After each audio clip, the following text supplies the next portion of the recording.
Are you listening? Damn.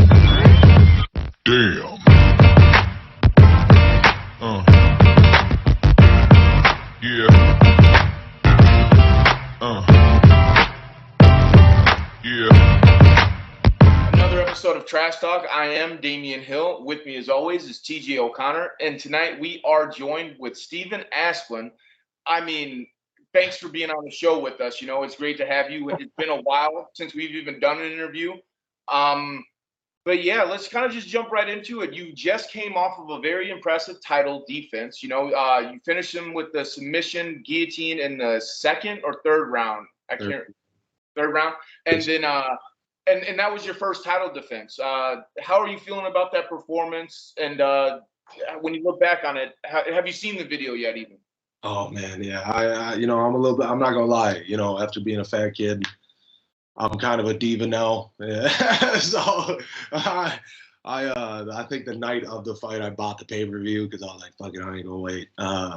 But no, man. First and foremost, thank you guys for having me on, man. It's always awesome chopping it up with you guys. So thank you for having me. I've been waiting for you guys to get back on with this shit for a while. So, but no, man, the performance, man. I was really disappointed with the one prior to it out in Chicago where I won the belt. I know I'm better than a 1-2 fighter and just walking someone down, chopping at their legs. It felt good. It felt like I came into my own in that fight, and that was what I was looking for, is just being willing to step on the gas and put a pace that I know not many heavyweights can really fuck with. I'm gonna be in your face all 5 rounds if there's a 5 fucking round fight. So what's up, and I felt them crack. So yeah. I feel like nobody expected me to go out there wrestle. I wanted to go wrestle the wrestler, and I out wrestled that motherfucker pretty swimmingly. So yeah, I feel blessed, man. It was a great performance, and I'm grateful for all the love I got. Yeah, I'm glad that you mentioned the wrestling aspect, because there was a moment where you were on your back for a little bit. No damage was done. But what was going through your head in that moment? Bro, oh my goodness. It was a huge mistake on my end. I had full mount, and in the first round, I also had full mount, but he kept throwing his legs up trying to roll me over. And I was dry. I had better traction control. So I felt better about the position, but in the second round, I'm a little more sweaty. I'm on top of him, and my left leg was underneath his body. So I got panicked, and then I figured, I'm gonna just transition real fast, spin out of it. I'll be in side control. I did not spin out as fast as I thought I did, and he got me in a rear naked choke. But it felt like he was squeezing with all he had, and I was like, "Fuck! I know I got some time." I looked up, saw one of my boys yelling 15 seconds, and I knew I had 15 seconds left. So, Yeah. So, and then after the round ended, you were able to go on and secure the victory, of course, But I just kind of like want to, like in that moment, like is there any panic? Is there like, oh, fuck, people are going to look at this and think that I'm on my back or whatever, that I'm struggling, or like my coaches are mad, oh, crap, or are you just like, damn it, he's not doing anything. I'm going to beat this guy. Like what is going on? It was a little bit of the last two. I ain't gonna lie. No, I was definitely like, there was no damage. He's hitting me kind of hard on the side of the head, but like, yeah, all of us have been in fights. We know that shit don't hurt that bad, not from that position at least. And he went for the choke, and he had it more on my jaw. He was squeezing, but it wasn't anything I haven't felt before. I wrestle with the best wrestlers in Minnesota. I've gotten a chance to be in the same room as Thomas Peterson and Gable Stevenson, and to be in that, a room full of that much greatness and that much knowledge in this aspect. I was like, this pressure ain't shit compared to what I experienced in the training room. You know what I mean? Like, I'm so grateful to have Tom, man. Shout out to my boy. He fights on the 29th for the Dana White Contender Series. That boy's getting his contract. But no, man, so when he was squeezing, it was just like, whatever. When I got up, I've been at McCoon's since I started. Chris McCoon has never yelled at me, never raised his voice, never cursed at me. And he told me I fucked up, and not his great words. But no, he got on my ass and he was like, "You're better than that. Don't let that shit happen again." So I came out and I was like, "Fuck it, let's end it. It's time." I knew I had his cardio. He's kept refusing a stool. He was breathing with his belly, and I was like, yeah, bro, you're gassed, and I want to go home. It's fucking midnight. So, That's great. And then, I mean, it's so fun seeing the growth that you've had. I mean, since the first time we've talked, it's like it feels like it was last week. The last time we talked, especially on here, was right after your debut amateur fight. And Damien and I were lucky enough to be at your first kickboxing fight even before that. And seeing the steps you're taking with each one of these performances, now 6-0, multiple-time champion, what are some of the things that have contributed over the last 2.5 years that have allowed you to blossom into this monster that we're at right now? Oh man, you got me tearing up at that, TJ. Holy shit. No, man, it's the love, bro. I truthfully feel like we sign up for this, bro. This ain't real pressure, like I've went through real pressure in my life, and I know people that have to go through real pressure on a daily basis. So it's like, when I have this many people believing in me, how the fuck can I fail, man? Like I felt like my daddy. Seriously, this last fight, I got that Asplund chant. I can't tell you what it felt like. It was crazy. I felt like I was a never back down dog. It was nuts. But it's the never ending faith of my family, my fiance, knowing that I'm fighting for more than most of these guys, man. Like, I get it. Everybody has a dream of being something and somebody, and I don't plan on living a life of obscurity myself. But that being said, man, we went through some shit to get here, and I don't plan on stopping anytime soon. Whoever's in there is gonna have to fucking kill me. So, it's just my wife, my daddy, listening to him talk and being able to see how excited he gets. My big brother, my mom, my little brother. It's just the immediate family and my boys in the gym, man. They breathe faith into me, or breathe strength into me. Excuse me. I'm sorry, I'm dumb. The CTE's setting in early. No, but it's amazing, like when you're one of those guys who can look back at the journey that you've already made, realize that road has been so hard and so crazy, and I made it to this point still. The road in front of me, I'm ready for the challenge. Let's see what's up. Let's see what I got, because I had so much more than what I already thought. And I feel like that's the truth for you. I don't want to put words in your mouth, but like, that's what I feel as you're telling me this story. I'm starting to get goosebumps on my arms right now, I'm like, and when you have that type of confidence in knowing that you already made it through something, when the support starts to come in, I know that amplifies everything, dude. I know oh man. I'm like, there's not really a question here. I'm just kind of like telling you how you made me feel with what the things that you had said, Now, when you do look forward and you're ready for those challenges in front of you, like, what are you expecting? When you look towards the future, I mean, obviously still an amateur right now. When you look to going pro and everything, you never want to look past your fight, but everybody has it somewhat mapped out in their head. What do I need to do to get to the place that I want to be? What, if you don't mind sharing with us, what's the goal? What's the plan? What's the map looking like? I've said from the beginning that, I want to put on a show. And I mean, granted, this was the last, decent show I put on since probably the Mystic Lake performance. It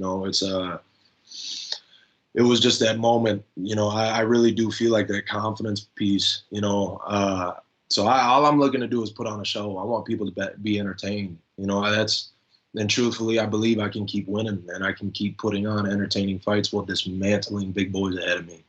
I'm a weird heavyweight, man. I got an unorthodox striking style. I'm wrestling with some of the best guys in the country right now. And I've trained with some of the best jiu-jitsu guys in the Midwest, probably the country right now, and I got a firm belief in who I'm becoming, and I know everybody around me does too. And when you have guys that have been to the levels that I have around me telling me the shit that I have in my ear, it's like, I can't, there isn't being able to take this shit lightly. If I have all these people believing in me, it is a complete waste if I don't put in the time and the work. Why waste these people's time if I'm not going to do something with it? So I just want to go somewhere, keep putting on entertaining fights, win a couple. I know I'm going to lose eventually. With that being said, I don't plan on it being anytime fucking soon. So, you know, we're just going to keep this motherfucker rolling. No, I love it. I feel like, especially nowadays and throughout sports and in the fight game, the term blue chip prospect gets thrown around a lot. But I feel like through your performances and the growth that's going, definitely something that can be thrown your way. As far as, I mean, we're a couple weeks at post-fight here now. As far as looking forward, when are you thinking about getting back in there? Do you have anything in mind as far as a time frame for your next fight? Told my man JB I want to be as active as possible as a pro. We only got so many clicks in our little thing, and I be having some banger sparring rounds sometimes, and I want to get to a point where I can live comfortably, and but I appreciate that, TJ. First of all, that's probably the most commending thing anybody's ever said to me. So thank you, sir. And it's just I kind of lost my train of thought. I apologize. But I just continuing to work hard, I guess. I apologize. Could you ask the question again, or? Just kind of, I was asking about when you're going to be back. Sorry about that. Asking about when you're going to look to get back in there, but also don't want to backstep a little bit. I feel like you might have jumped the gun a little bit here. Does it sound like the next time you're getting in there, you're looking at making the pro debut next, as far as the next fight? Oh, yeah, yes, sir. I apologize. I should have said that from the get-go. Yeah, man. It's just I'm ranked number 1 in 3 different states. I'm number 4 or 5 in the Midwest right now, and who the fuck else am I supposed to fight at this level? With all due respect to everybody around me that wants to fight me. I mean, fuck, catch up with me in a little bit. I'm gonna be around. I ain't quitting anytime soon. So. But I was looking at the pro debut. I actually signed the contract, had an opponent, and then they just dropped out yesterday, actually. So I'm looking to be in there as soon as possible. I'd love to have it in my hometown. I was hoping. Oh. No, I'm sorry. When was the date for this fight that just fell through? November 11th. Oh. Yeah. Oh. Yeah. No. Little bit of wind beneath my wings taken out, but I'm gonna just keep working. I know they'll get somebody for me. Yeah. No, I definitely feel like they will. It's one of those things, like, especially for the heavyweight division. I'm not saying, like, no disrespect or whatever, right? Everybody who fights has an ego on them, but for some reason, the heavyweights, like, dude, when you meet a big guy who knows how to fight, it's like. They will, especially me being, I'm 5'8", like, I know how to fight. I can handle myself, but like, they will make you feel inferior as fuck sometimes, So there's probably some heavyweight who's like, oh, there's an amateur who's going pro. He thinks he's the shit, ready just to jump at you. And I feel like there are more options as a pro, especially as a heavyweight, more options to fight as a pro than as an amateur, because it's the division with the most knockouts. People accidentally knock people out when they're at heavyweight. I was just trying to throw a jab so I could set up my left hand, but I knocked him out with the jab. Oh, my bad, coach. Like, it's so funny to me. But like, so I know that there's going to be more fights for you there. But the thing is that what we're suffering from in the Midwest is lack of promotions. There's 3 promotions that are consistently putting on shows. When you do go professional and you are looking for these fights, does the traveling aspect excite you more? Or does it kind of feel a little bit discouraging knowing that, like, the further you go, the less likely it is to be at home? And I don't know. How do you feel about that? Hey, man, I was bullied my whole life. I grew up in a fucking hostile environment. Give me all them negative fans. I love that shit. I love it. I mean, it's fun because, like, the first time I was in Chicago, I fought Kyle Coldiron. He's a Chicago boy, Southsider, and they had everybody there for him. That motherfucker was quiet when I won, and it's like, you hurt my family. That's about it. I mean, that was about it. So it's cool. Whatever. The traveling doesn't bother me none. I just like being close to home because it's like if I fight on a Saturday, more often than not, I'll have my daughter. So I like being able to spend some time with her before I gotta lose my mind. Yeah. that shit holds true, bro. Since that first interview, I still cry before every fight. You know, I'm still a little fucking psycho, but you know, it drives me.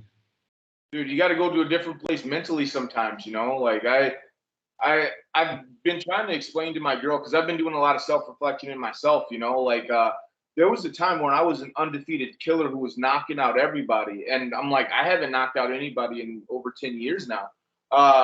And I'm like thinking about like, where was my mind at? Who was the person I was and stuff, you know? And I felt like I let it out in or my second to last MMA fight, where I just exploded. And I'm like, I felt like every ounce of frustration, pain, rage, fucking unfairness treatment and everything, every feeling that I've ever had that made me not feel like shit, I tapped into that person and became invincible, because I'm like, I'm not like, I'm angry at the fucking world, you know? And I'm like looking at like where my life is now and how things are going. I'm not angry at the world anymore. You know, I'm not that same kid that I was when I was undefeated.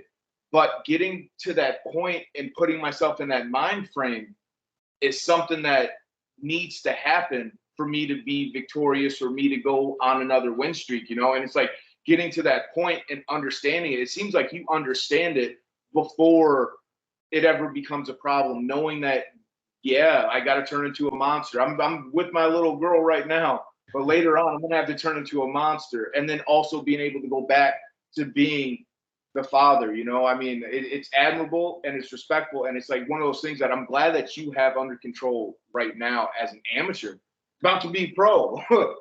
Like, I mean, thank you first. Like, I appreciate that, brother. Seriously. I mean, I think that was something that I really wanted to take a step forward with into this last performance, just because the mental state wasn't there. I felt like I was going to die the last time I was in Chicago, and I just didn't perform to who I am. You know, we worked together quite a few times, and I move around like a little guy a lot of the time. So it's just like when I don't translate it, but I've listened a lot to Corey Sandhagen, a lot of what Mike Tyson had to say, especially when he was younger. Just listening to the kind of person he turned into before the fights, or in the training camps, you know. And my little girl comes first over everything. So it's hard not to go out there and fight my ass off when she's the driving force. You know what I'm saying? I know y'all are daddies, and Damien, do you have kids? not that I know of.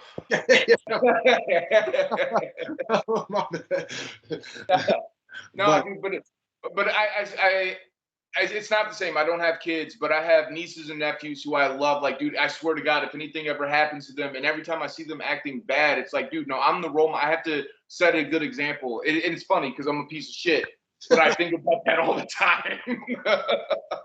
Do what I say, not what I do, is the moniker. Exactly. Father. For sure. Do what I say. Don't do what Daddy does. Yeah. I'm like, I'll be sitting there talking to TJ's kids, like, don't you guys ever fucking drink while I'm drunk as fuck? You know, that's never happened. I encourage TJ's kids to drink. Yeah. As every good uncle should. Yeah. All right, sorry.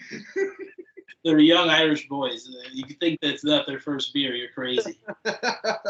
Holler back, player. Hell yeah. All right. You know what? So since we got a little bit off topic, I feel like this is the perfect time to fucking ask my 3 random questions. They are all multiple choice. And Asplund, you will get the first go at it. And I will ask you first. You will say your answer. And then TJ, you will give me your answer. They're all multiple choice. There's only 3 questions. I'm going to test your knowledge. You know, these are things you guys should know. Uh-oh. Okay, first one. How many stars on the American flag? A, 52, B, 37, or C, 50? 50. Aspen, you go first. Oh, shit. I spoke before the question was even finished, so I apologize. Oh, okay, so you know the answer. Okay. All right, you both got that one correct. All right, that was an easy one. Here, a little bit more challenging. What is the capital? What is the capital of California? Is it A, San Francisco, B, Los Angeles, or C, Sacramento? Aspen, you go first. See? DJ? It's C. That's correct. That is correct. Mama, So mama. you both have 2 points. Now, this is the last one. We're going to see if it ends in a tie or if we have a winner. All right. Which state was last to join the Union? Was it A, Alaska, B, Hawaii, or C, North Dakota? I have a question. Is it off of a technicality? Like, is this like a trick question?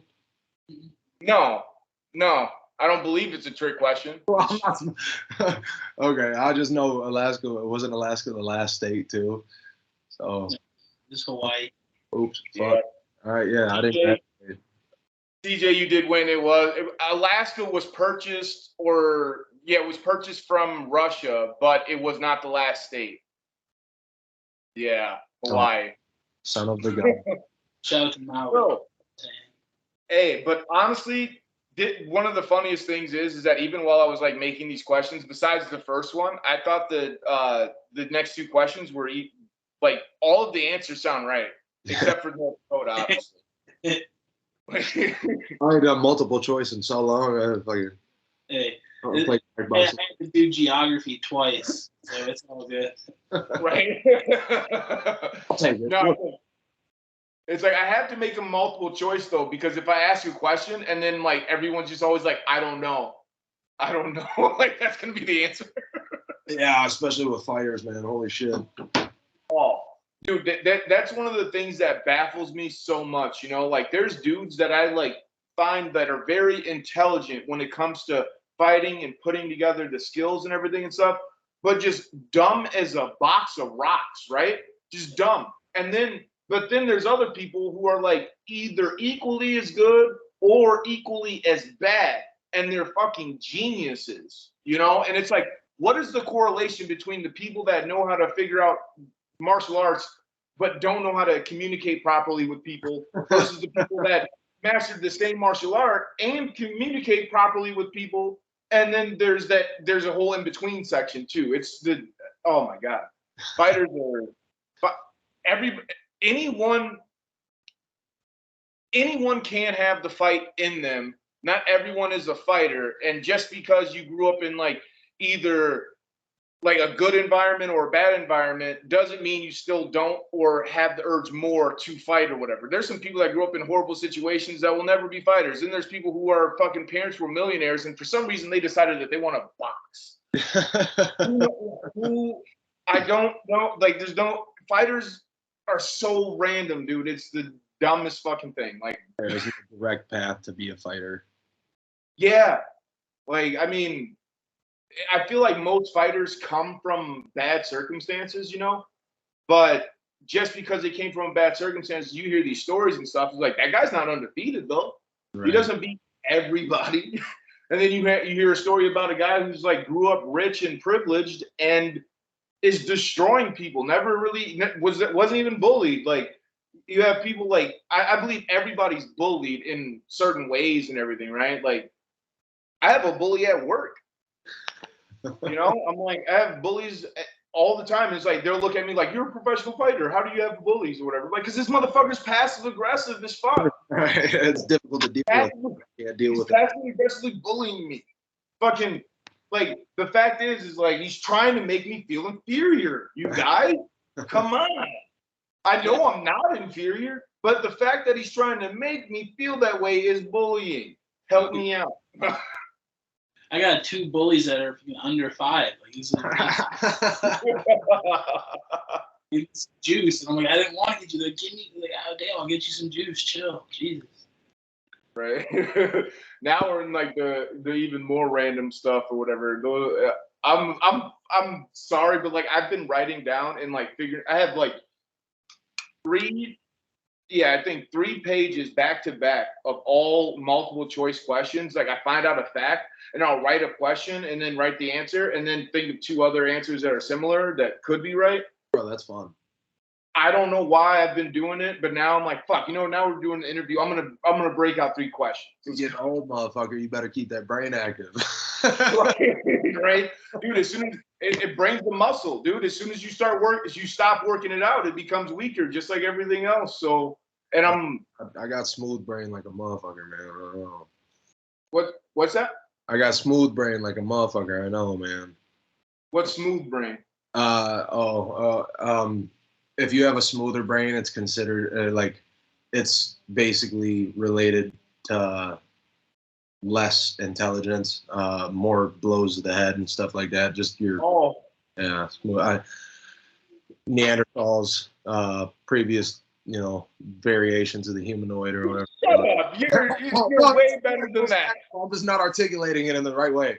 I'm a dumb. Yeah. I heard this information from a factual area, though. I promise. No, but I'm just saying, no. Stop with the self-deprecation. You're fine, bro. You're fine. I was like, my bad.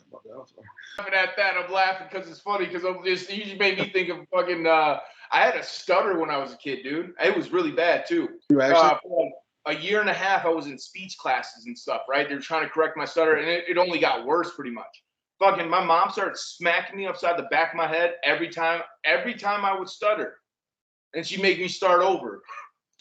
God, dude, I don't stutter. I mean, as fucked up as it is, I don't stutter no more. I don't stutter.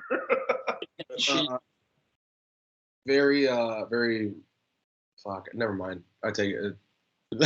Get rid of that. My bad. All right. Well, yeah. TJ, you were about to say something. No, I was just commenting on whatever you said. I don't know. Well, I forgot what you said. But okay, let's get back into this. So promotion-wise and stuff, like granted, you were talking about the clicker. You only got so many clicks to the head that we can take and everything. Sparring matches included and stuff. Now, one of the things that me and TJ were talking about the other day is ONE FC, their jiu-jitsu, and possibly combat jiu-jitsu, how it plays out in the future and everything and stuff. I'm like, but as a fighter, is that something that you ever thought about, like in between fights, or that you have to have a layoff? Like, would these combat jiu-jitsu matches benefit you in your training for your MMA fights, or would MMA fighters be reluctant to do it because they feel like it gives away either their game plan or their skill, or it lets other people know that they're beatable in a certain situation or whatever, But it's one of those things that has been crossing my mind. Like, would somebody with the record that you have risk competing in that, thinking that it might diminish your MMA skill or your MMA prowess or whatever, or diminishing your fans, having fans think less of you in MMA because you lost a combat jiu-jitsu match or something like that? And would other fighters be interested? Do you think it would be a good idea? I don't, just kind of all those things. I'm not gonna lie. The way you said that about my record, that made me really flattered. But no, man, I've never understood worrying about your opponent seeing holes in your game. Everyone has holes everywhere, bro. We're fighting.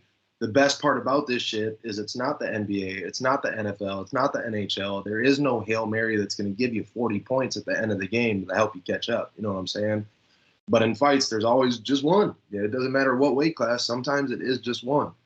So, fuck what your opponent knows. They can know everything about you. And guess what? You still ain't going to stop me. That's just the way I look at stuff. Derek Getzel put that into me pretty quick. But that being said, I think combat jiu-jitsu is amazing. I really like the fact that it's been popping up a lot more as of late. I mean, it's becoming a lot more popular with the UFC fighters and anybody else. I mean, I haven't watched a lot of ONE stuff, but I get a glimpse of their reels all the time, and it's hard. Like, that's the way to run it. You know what I mean? To do extra stuff like that, you get so much promotion for your brand. Not to mention, you get to give other people exposure, and not just fighters, but jiu-jitsu guys. Like, why not? It's a win-win for everybody, in my opinion. But yeah, I mean, and in regards to the record, dude, fucking losses are gonna come. Unless you're fucking Habib, who's also a can eater until he got to the UFC, basically halfway through his UFC tenure. I love Habib. I'm just saying. But I ain't tripping. Whatever. I'm gonna lose eventually, and if it's an armbar or a submission, I'm gonna be like, fucking nice jiu-jitsu match. No, that's what's funny is like I kind of feel the same way. Like what is the point of? I mean, if I lose in this sport, it's not the sport that I'm dedicating my life to, but competing in this sport will make me better at the sport I did dedicate my life to. Why not? Why not? You know? Yeah. So, I mean, you learn so much more in a competition setting, being able to actually experience things at full speed. So if you, I mean, like you said, if you get the chance to do it and it's not on the record, it's just off. Like people should be trying to do this stuff. I mean, like I said, that's the point. Like you said, the record's one thing, and if you're trying to live your whole career by padding your record and making sure you don't lose, like I said, I don't think it's gonna be a very exciting career. Like you said, you're looking for the good fights, you're looking for the big fights, and I love the mindset you have to it. But like Damian said, if you can get on the outside and take those experiences, I feel like it's only going to help you grow. Now, seeing that, as far as we've talked about everything you've done. We've talked about the amateur career. What has the training been like recently post fight, knowing that you're amping it up to make that next step? Have you changed anything in the last month or so, or is that something that you look at doing as far as adding more things to the program? Yeah, actually. So this last fight, I tried to treat like a pro camp. As soon as I signed that dotted line, I was eating right every day. I was going to the gym every day, whether it was training or, going to sit in a sauna and do a wind bike for an hour. I stayed really dedicated, and I think that that helped me get a head start on this professional career, just in that and the couple of guys I train with that are already at this level. So I really get to pick people's brains and ask them what they think. In regards to the training aspect, I was back in the gym like 2 weeks after. I mean, granted, I wasn't going crazy hard or anything, but I was, I missed it. I don't like sitting out as long as even taking breaks. Like, yeah, it's cool to get fat for a week or whatever, eat the junk food and shit. But, I crave the head beatings. I love the wrestling matches, the rolling, and so I've just been amping it up in the rounds I do. Thomas Peterson's been making me do championship pro rounds since we've been going together. So we do 5x5s at least every time we go together. That dude's been sharpening me up like crazy. I have yet to meet and work with Lawrence Phillips, but I know he's a part of that camp too, and I'm excited to work with that guy and gain some knowledge from him too, because I see him won championships doing big shit over there. So yeah, it's just amping it up with the correct guys and making sure I'm getting heavyweight looks instead of just, where I love my boys in McCombs, don't get me wrong, and they're who have helped hone my skills and turn me into a pretty fantastic striker. If I'm gonna talk about myself, I really do believe that my hands are fucking up there. And yeah, when the dogfight comes to me, that's when people are gonna be able to see, oh shit, this kid's for real. I've been tentative the last couple of fights and let my hands go a little bit more this last fight, and I plan to let my hands go fucking full speed ahead moving forward. I know that if I land, I'm putting people out, so we're just going to keep working on this shit. But yeah, just a lot more dedication. The sauna workouts, hot yoga, hot wind bike exercises, and started working in fucking ice baths. That's been a nightmare, but it helps. So those have been huge. I apologize. That was a long-ass answer for no reason. No, it was perfect answer, dude. And I love the fact that you even mentioned how much you believe in your hands and how good they look and how well you can perform when you're using them, because it's one of those things that I've seen lately. I don't know if it's a trend just with the younger MMA fighters or whatnot, but there's a lot of heavyweights out there fighting their fights, trying to fight like they're not a fucking heavyweight, you're one of those guys, the rare guys that at heavyweight doesn't move like a heavyweight. When I see these other guys like trying to do what a 145, 155 pounder would do, or even a 170 pounder would do, they're trying to fight low, fight like this and everything and stuff. And it doesn't always work out to the best success for them because it's a style made for a guy who has different attributes. And I feel like you have those attributes at heavyweight when you usually see those at guys with lighter at the lighter weights and everything. How do you feel about your movement? And do you feel like your movement, your pace, your skill, I don't know if it has anything to do with reaction time, but it seems like, because I've sparred with you, I've gotten to work with you, for the people that don't know, and just you move correctly, and it seems like you are either anticipating or you're reacting, but you're reacting and not giving me a chance to even throw the action that would normally get you to react, and you're out of the way, and it's just you move like a guy who's not at your weight class. Have you noticed that trend of heavyweights trying to fight like they're 155 pounders? And what is it about you that makes you able to pull it off? Bro,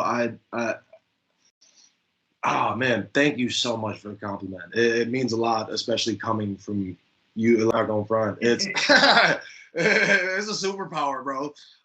No, I think football was a huge help, and then being in the gym since I was a kid, like I haven't been training since I was 12 years old, but I got to watch my daddy do this shit for years, and he was ranked pretty high, and he did some big shit for only training twice a week, 6 times.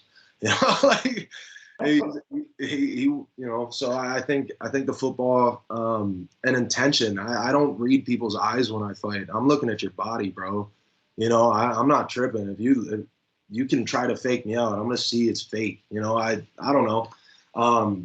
And I think Derek Getzel has really helped me with my vision, just in regards to how to react, how to stay within range and cutting the correct angles. Same as Delico over at work. He's given me a couple one-on-one lessons, and he gave me some footwork stuff that really helped out over the last couple of months. But I think everybody just wants high-level knockouts. I'm not gonna lie, bro. I swear to God on my little girl's soul, I started throwing head kicks because if I made it to the UFC, I want my fucking character in UFC 5 to be throwing head kicks. You know what I'm saying? Like, I swear to God. And when Max Holloway says he steals combos and shit, when he said that, I was like, let me try. And when me and you sparred, I got you with a left roundhouse, like a lead roundhouse kick to the body, and then a spinning roundhouse kick to the body. And it was just like, I pulled it out of my ass from a video game. I don't intend. I just throw it because if I'm not gonna fuck around in sparring, how am I gonna know if I can throw it in a fight? And if I'm gonna connect on anybody, I'd rather it be smaller guys, not to hurt people, but just to know I can land it in a fast, decent way. Because if I won't see it coming, who the fuck at my size is gonna see it? That's the one thing too that I'm glad you said, because I wanted to touch on that, because one, I didn't see it coming, but even more importantly of the fact that I didn't see it coming, like, dude, I wasn't expecting it. No. And we all know the ones that you aren't expecting and you don't see coming are the ones that hurt the most, that do the most damage and stuff. It's like, I'm sorry. Oh, no, you're perfectly fine. I'm like, I'm the Wolverine. I got adamantium bones. No, but dude, it was such a nice spinning back kick, and it landed so clean. And I was just like, I'm just thinking to myself, like, how the fuck did I not see it? And then how the fuck did this guy just do that? I'm like, it's not necessarily a reality shock. It's a reality shock not in me, but in your abilities. It's like, fuck, dude. Like, I've sparred, like, I'm 145, 155 pound fighter, I've sparred with 135 pounders that have tried to throw kicks at me, and I just fucking laugh. Like, get the fuck out of here, bro. That ain't shit. Like, literally see it coming and fan it off like it's a fucking fly. Get out of here, you little boy, But that some credit. Yeah, but like, just going back to that, I'm just like, dude, that's some high level skills. Just one, to be able to pull it off, then to pull it off without the person being able to tell and see, and knowing that you have those skills, like, just makes me feel fearful for everybody else in the heavyweight division, especially as you transition into your pro career. Now, let's say a pro fight gets offered to you, but it's more down the road, but you have an amateur fight or an opportunity to defend your title, your amateur title, and the looks of going pro are so far ahead, or the date is so far ahead. Would you be willing to defend your amateur title, or would you be willing to fight another amateur fight if a pro match doesn't work itself out anytime soon? I don't want to sound like a picker and chooser, but it's just like, I mean, I'm not worried about it. If somebody wanted to fight an amateur, I'd be down. It's just like, at this point, I'm trying to make some money for it. You know what I mean? Like, I'm not gonna lie, bro. Like, with the clicks to the head and shit, and the guys I'm working with, my main training partner, Thomas the Train Peterson, is a fucking dog, right? He's ran through almost all of his competition, and he was an LFA heavyweight champ, about to get signed to the UFC. And he's been pestering me about going pro for the last 2 fights. If this dude at this level has his faith in me, then it's like, why I shouldn't have, you know, like, not that I shouldn't have continued on as an amateur. I needed the confidence. And I've finally got to a point where, like, I feel like I am coming into my own. I'm not afraid of what happens. You know, I've came to the conclusion, whatever the fuck happens in here happens. What I do don't matter. And if I lose, I lose, baby. But, you know, it's just like, you know, I just want to bang, man. Let me bang. You know, I don't want to yell because my daughter's in the other room. Yeah, y'all know what I'm talking about. For sure. Yeah, 100%. And everybody's career, like we were talking about how every fighter's different, everything's different, every career's different. And, you know, but the one thing Damien and I have always talked about is, you know, it's kind of having those couple of things you want to check off while you're at the amateur level. You know, you're fighting tough competition. You have a chance to go out of state. You have a chance to fight for a title, chance to defend a title. These are things that you've checked off the list. So, I mean, at this point, like you said, making the step, there's nothing left to prove on that aspect. So I'm excited to see that go. And that was kind of just me, you know, rambling there. But the question I had, though, is we were talking about it beforehand, and you brought him up a couple times. But, you know, how much do you think just growing up in the house with Kevin Asplund as the dad, you know, Kevin Concrete Asplund, Jamie and I were joking before the video, you know, your nickname's also Concrete. And I joked and said, you know, it's the son of, you know, chip off the old block. You know what I mean? It's literally right there. It's a pretty big chip, too. It's not a small chip. But how much did just being in the house with that type of energy play in and form your character into becoming the heavyweight champ? I'm gonna give you all a little inside scoop real quick. It's so funny. They when I was like 17, I still do it. I apologize for everything. Him and my older brother, the 2 most influential men in my life, told me that I could never fight because after every punch I would apologize. And now it's funny because it's a custom for me to kiss my opponent on the forehead afterwards and say I'm sorry. So, Bro, if I swear to God, I would sock you in the jaw right then and there. Like, what the fuck? You just beat my ass. And then you're going to kiss me on my forehead and tell me you're sorry? Nigga, 1, I signed up for this. And 2, fuck you for kissing my forehead. Dude, that's hilarious. Mad at it. I wouldn't even be mad at it. That's the whole thing. That's hilarious. Just who I am. But that's the thing. That's the other thing about me. I would never in my life be trapped in a cage with you before a fight. I wouldn't, unless I was the ref. No, bro, it's like having my dad being able to be here for every step of the way, like to see him live vicariously through me at this point, you know, like he's given me some pretty crazy accommodations, just like compliments out of his mouth that I could have never imagined to receive 2 years ago when we started this. And to have him, so to relive this shit as a kid, bro, fighting at the Target Center when I was 11 years old, to watch him put on a banger with Reese Hernandez, shout out Reese. I know he's still around in the MMA community, man. That's a Minnesota classic. You know, I've watched my dad put everything on the line after working terrible fucking hourly weeks, you know, 60 plus hours a week to feed us 3 big ass boys. And it's just like, you know, I mean, to watch him do that, I felt like if I'm going to do this, there ain't no way I'm half-assing it, you know, and to have him see the transformation with the weight loss and then to see my growth in the fighting and for him to give me the compliments, like, yeah, it's fucking sick to hear everybody around me, and especially like tenured fighters and shit, like everybody at that level that gives me the compliments, you guys, fucking anybody in the community. But I've always just wanted to make my dad proud. And I'm not saying he's never told me I made him proud, but it's just like in this shit, I ain't making him proud if I ain't scraping somebody, you know? So what's up, you know? So I love it, man. My dad is my biggest supporter and my #1 fan. I'm so grateful for it. making me wish I had a fucking dad, dude. Oh my god. My dog. Nah, dude. I said that to be funny. I'm sorry, but nah, dude. That was fucking. I love that. I love that. I appreciate that, bro. Yeah, no, he's a great man, man. He's really helped me believe in myself too. I mean, he was a huge impact on my mental state over the last couple of months in regards to the fight game. So he's helped fortify this belief in myself. Hell yeah. No, that's beautiful. And just seeing that, and I don't want to be the stickler on my end, but I'm starting to get angry looks coming from my side of the screen. So just begin to start forming it up.